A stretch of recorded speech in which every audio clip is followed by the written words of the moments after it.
Dwayne "Keefe D. Davis has been talking about his involvement in the murder of Tupac Shakur for years. In interviews, podcasts, and even a book, Davis kept dropping hints about what went down that night, even revealing the identity of the alleged murderer and casting aspersions at a powerful rap mogul. He has since been indicted by a grand jury and has hidden himself away behind bars, which has left people asking what really happened to him in jail. Keefe D. Journey to Prison. This is a story of betrayal, murder, friendship, and secrets that has repeatedly led to more questions than answers for nearly 3 decades, but that might be about to change. In the days since Keefe D. has been, let's say, liberated of his freedom, it has been reported that he has become a bit of a recluse. According to reports, he denied the request for an interview, and court records revealed that he didn't even have an attorney on record. In addition to that, pretty much all the messages sent to him and his wife dating all the way back to the 17th of July have gone unanswered. In essence, he has tried to all but disappear. To understand what has happened to him in jail, we have to go back in time and really take a look at the events that landed him behind bars in the first place. Keefe D. emerged from the gritty streets of Compton, California, a city notorious for its gang activity and violence. Growing up in a neighborhood that underwent a dramatic transformation as white families moved away, Davis found himself drawn into a life of crime and gang affiliation.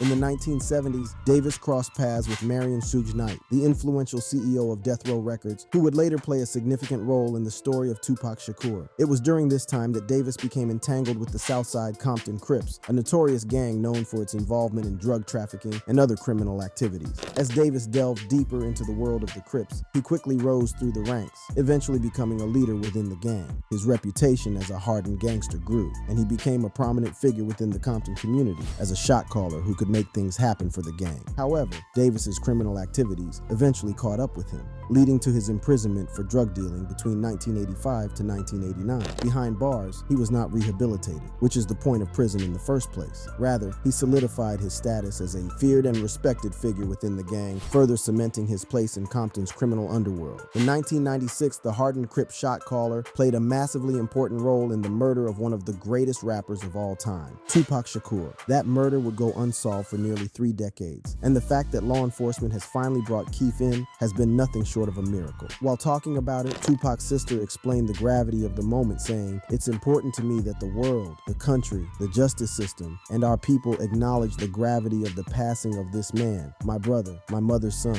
my father's son." While the arrest might be surprising to fans of Tupac, it isn't all that unexpected to people who have been following the story for the last few years. Greg Kading, now a retired LAPD detective, was initially given the responsibility of heading up a task force looking into the murders of both Tupac Shakur and Biggie Smalls. Biggie, if you remember, died shortly after Tupac, and it has long been suggested that both murders are linked to one another. Kading is of the belief that Keefe's claims over the years are the only reason that law enforcement has looked at Tupac's case with renewed interest, and his subsequent arrest isn't the least bit surprising. In an interview, Kading said, "He, Keefe, put himself squarely in the middle of the conspiracy. All the other direct conspirators or participants are all dead. Keefe D. is the last man standing among the individuals that conspired to kill Tupac." As I had mentioned earlier, the investigation into Shakur's murder lasted close to 3 decades, with Davis's statements over the years providing crucial insights and corroborating evidence. Now, with the recent murder indictment before a grand jury, Keefe D. will face trial for his alleged involvement, offering the possibility of justice finally being served. This story serves as a reminder of the dark side of the hip-hop industry and the criminal underworld that often intersects with it. It highlights the complexities and consequences of a life consumed by violence and revenge.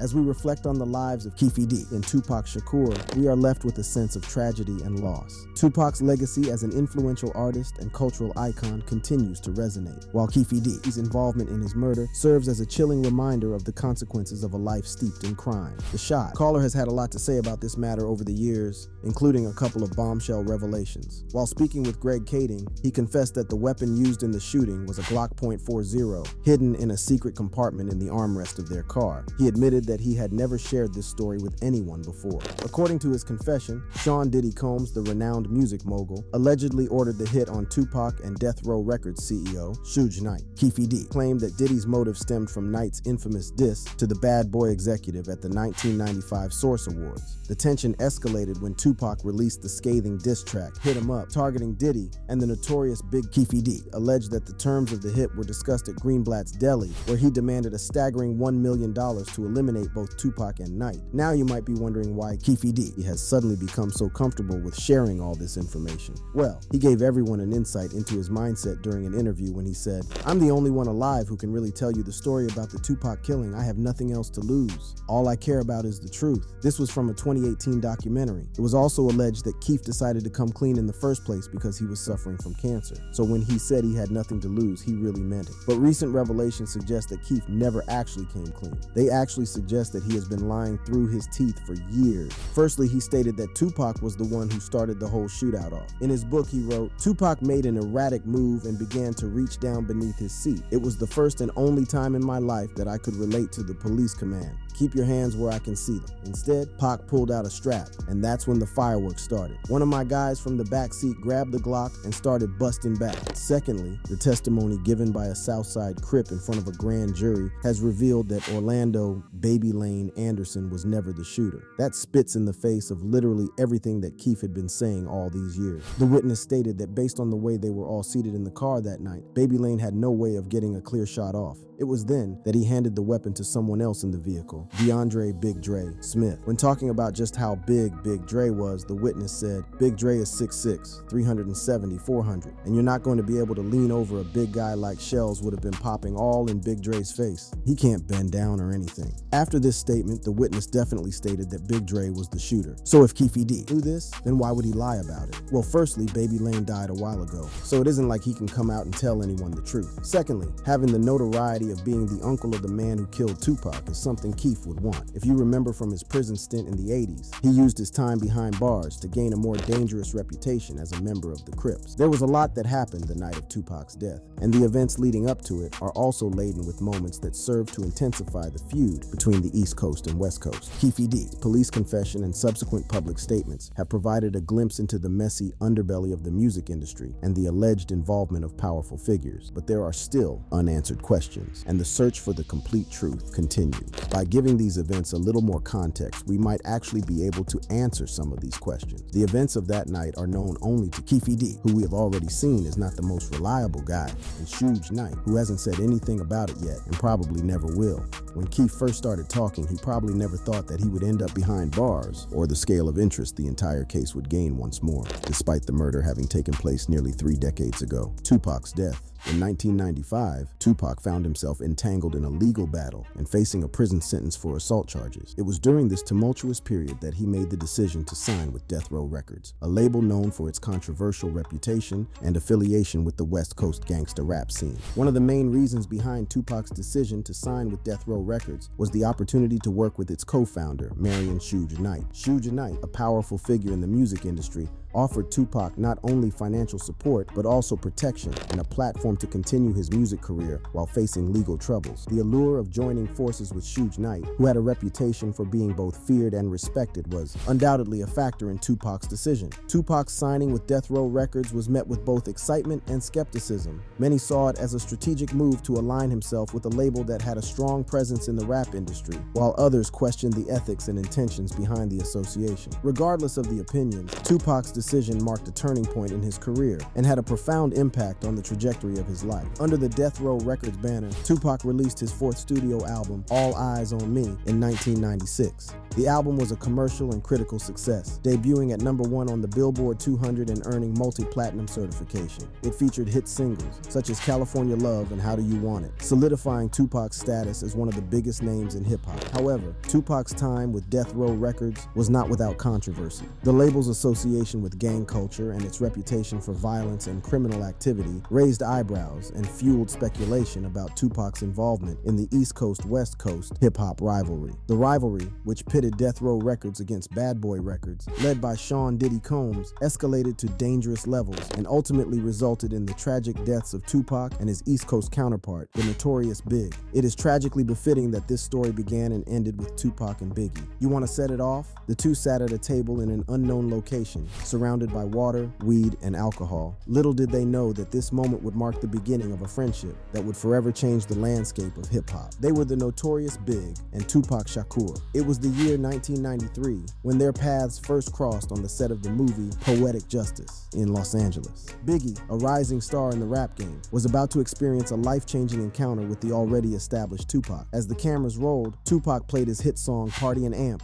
over and over again, filling the air with his magnetic energy. For Biggie, it was a moment of validation, a sign that his talent was recognized by someone he admired. Impressed by Biggie's skills, Tupac invited him to hang out at his home in Los Angeles. It was there that their friendship truly began to blossom. They would spend hours together, smoking and sharing stories, forming a bond that would transcend the boundaries of the music industry. Biggie, in an interview with Vibe, described their connection as something special, almost like a cosmic alignment. "I always thought it to be like a Gemini thing," he said. "We just clicked off the top and were cool ever since." It was a friendship built on mutual respect and admiration, with Tupac taking on the role of a mentor to the younger rapper. Tupac, being the more experienced artist, saw potential in Biggie and took it upon himself to offer guidance and advice. Their relationship was akin to that of a teacher and student, with Tupac imparting his wisdom and knowledge to the eager Biggie. He saw something in Biggie, a raw talent that needed nurturing, and he was determined to help him succeed. But little did they know that the advice Tupac would give Biggie would one day come back to haunt him. Tupac valued loyalty above all else,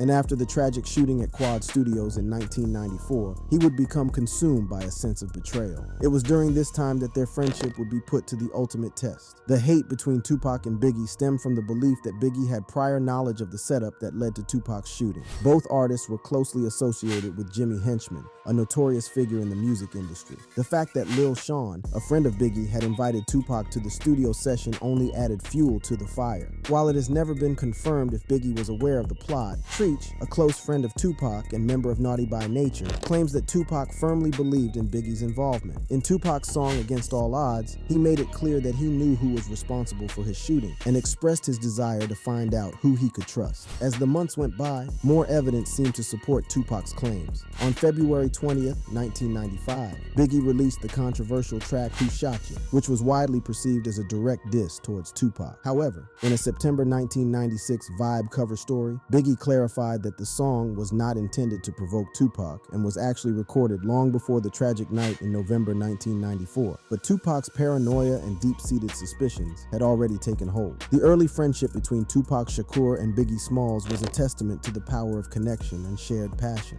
From their chance meeting on the set of Poetic Justice to the formation of a bond that would shape their lives, their story was one of mutual respect, mentorship, and the promise of a bright future. But little did they know that the seeds of betrayal had already been sown, setting the stage for a tragic turn of events that would forever alter the course of their friendship. This animosity between both men would dovetail into the East Coast versus West Coast feud. On one side, we had Tupac and Sugar. On the other, Biggie and Diddy. After everything Suge had done for him while he was in prison, Tupac was ready to do anything for the co-founder of Death Row Records, and he was further fueled by his hatred for Biggie. Suge Knight would add fuel to the flame at the 1995 Source Awards, as I had mentioned earlier when he dissed Diddy. After getting up on stage, he said, "Any artist out there that want to be an artist and stay a star and don't have to worry about the executive producer trying to be all in the videos, all on the record, dancing, come to Death Row."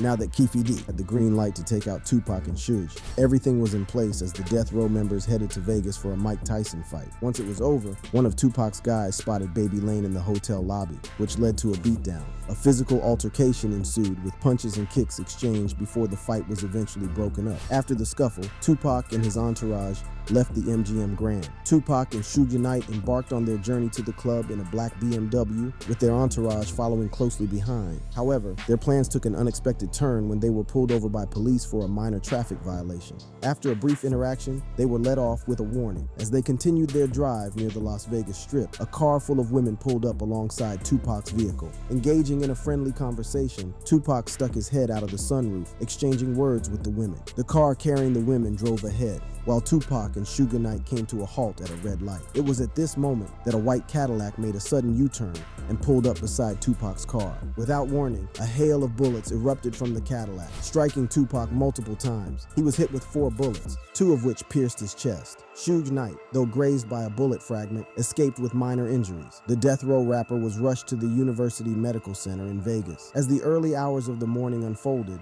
Tupac's entourage was left sitting along a curb near where the attack took place, anxiously awaiting the arrival of homicide detectives. The world held its breath, hoping for a miracle, but as we know, tragically, Tupac's injuries proved fatal. 2 days after the shooting, a police informant claimed to have spotted 2 members of the Crips gang driving a white Cadillac to a stereo shop in Compton. This information further implicated Orlando Anderson and his associates in the crime. 6 days after the shooting, Tupac Shakur, a legendary figure in the world of rap, passed away at the age of 25. The loss sent shockwaves through the music industry and left fans mourning the untimely demise of a true icon. KEEFE mentioned that it was Tupac jumping his nephew in the hotel that really convinced him to take the rapper out. Who knows what would have happened had that altercation never taken place. In his book, KEEFE even wrote, "Them jumping on my nephew gave us the ultimate green light to do something. Tupac chose the wrong game to play." Orlando Anderson, a member of the Southside Compton Crips, played a significant role in the altercation that took place at the MGM Grand and the subsequent retaliation that resulted in Tupac's tragic death. His involvement, along with the ongoing investigations and legal proceedings, has added layers of complexity to an already complex story. It was more than just another hit. Diddy's involvement in all of this was hidden in plain sight. KEEFE confirmed as much in a leaked testimony he gave to Greg Kading, where he said Diddy actually reused the murder vehicle in a music video.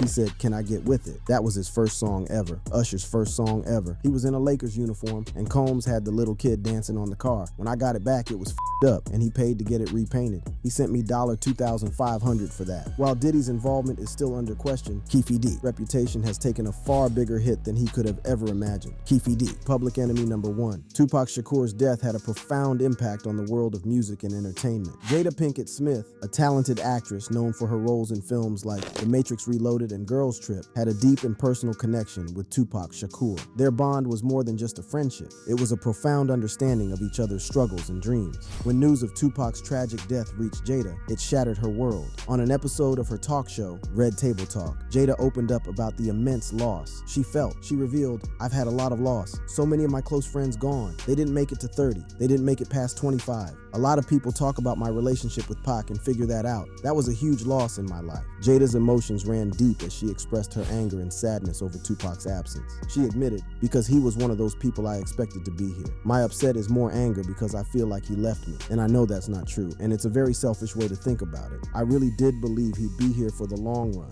and when I think about it, I still get really mad." Then you had Christopher Wallace, better known by his stage name The Notorious Big, was a controversial figure in Tupac Shakur's life. The two rappers were once close friends but became embroiled in the infamous East Coast versus West Coast hip-hop war. Despite their rivalry, Biggie's reaction to Tupac's death was filled with a mix of emotions. According to Faith Evans, Wallace's former wife, Biggie was deeply affected by the news of Tupac's murder. He was seen crying and expressing fear after hearing about the tragic incident. Evans recalled Biggie saying, "Shit got f***ed up somewhere along the way, but that was my nigga." The relationship between Tupac and Biggie was complex, marked by both friendship and rivalry. They were once allies, collaborating on tracks and supporting each other's careers. However, their friendship took a turn for the worse, fueled by the escalating tensions between the East and West Coast rap scenes. The tragic death of Tupac shook Biggie to his core. It was a stark reminder of the consequences of the ongoing feud between the two coasts. Biggie's reaction reflected the deep impact Tupac had on his life. Despite their differences, the loss of Tupac left a void in the hip-hop world, and Biggie's reaction was a reflection of the immense loss felt by the entire music community. The rivalry between the two rappers had reached a tragic end, leaving behind a legacy of unanswered questions and unfulfilled potential. Even noted actor Mickey Rourke talked about his close relationship with Tupac. He recounted being in Brazil when his manager informed him of what had happened. In an interview, he said, "My manager called me up and said Tupac got shot in Las Vegas, and I said I'm coming home. He says, no,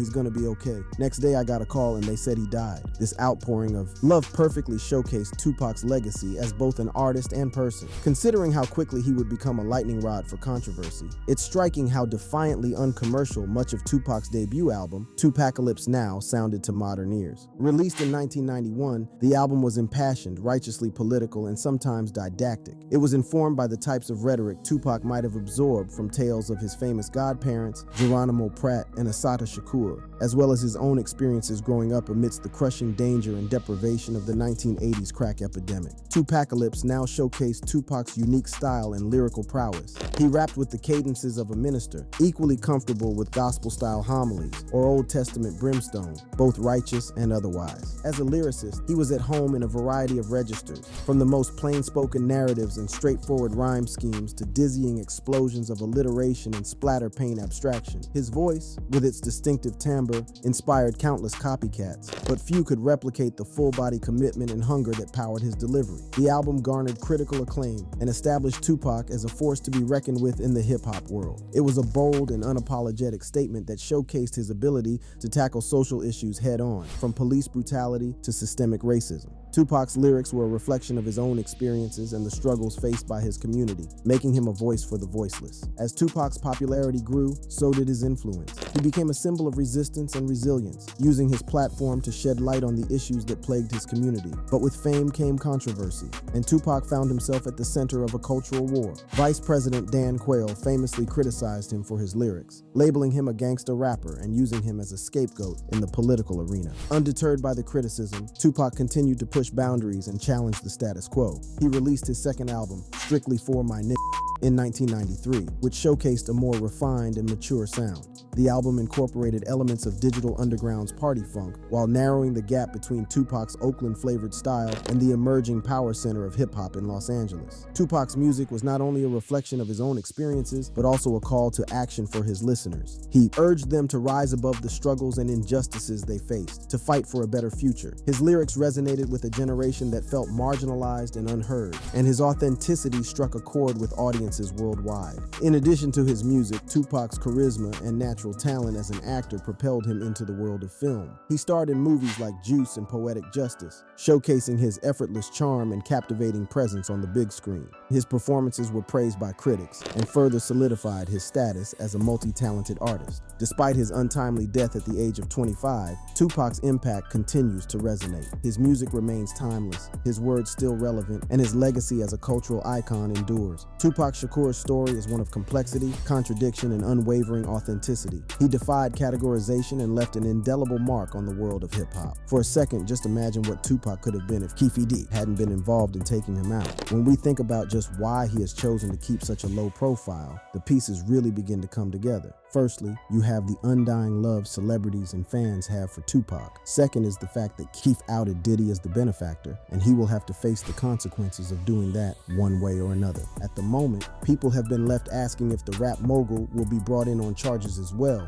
but things remain unclear. But if what KEEFE has revealed is true, then we know that Diddy is a vengeful guy, and if he feels going to prison isn't punishment enough for KEEFE, he might get involved too. But let's focus on KEEFE charges for a second. In an interview, Greg painted a really realistic picture of what is really going on in all of this, as the entire situation is far more complicated in a judicial setting. He said he's an ex-convict, convicted drug user, and admitted gang member. His credibility immediately will become questionable, and a jury or a judge is going to be left to decide, can I believe anything this guy has to say? He went on to say that any meaningful witnesses are dead, and that putting him in court without anyone to corroborate any of what he is saying is sort of pointless. So let's break everything down. KEEFE only has himself to blame for being behind bars. Law enforcement was at a dead end when trying to solve the case of Tupac's murder, but he could not resist the spotlight, so he kept dropping hints about his involvement, giving the cops enough to look at everything again. Then there's the fact that he got Diddy also involved, one of the most powerful men in the business today. To top it all off, none of the other people associated with the murder are still alive, so all the resentment, anger, and hatred Tupac's fans, friends, and family still feel will understandably be directed towards KEEFE. While he waits to learn his fate, KEEFE has become a man hiding in plain sight, waiting and hoping for all of this to blow over, but that is not going to happen. The death of Tupac is one of the most shocking the industry has ever seen, and people have never forgotten about it. They have been waiting for someone, anyone, to definitely pin it on, and in KEEFE,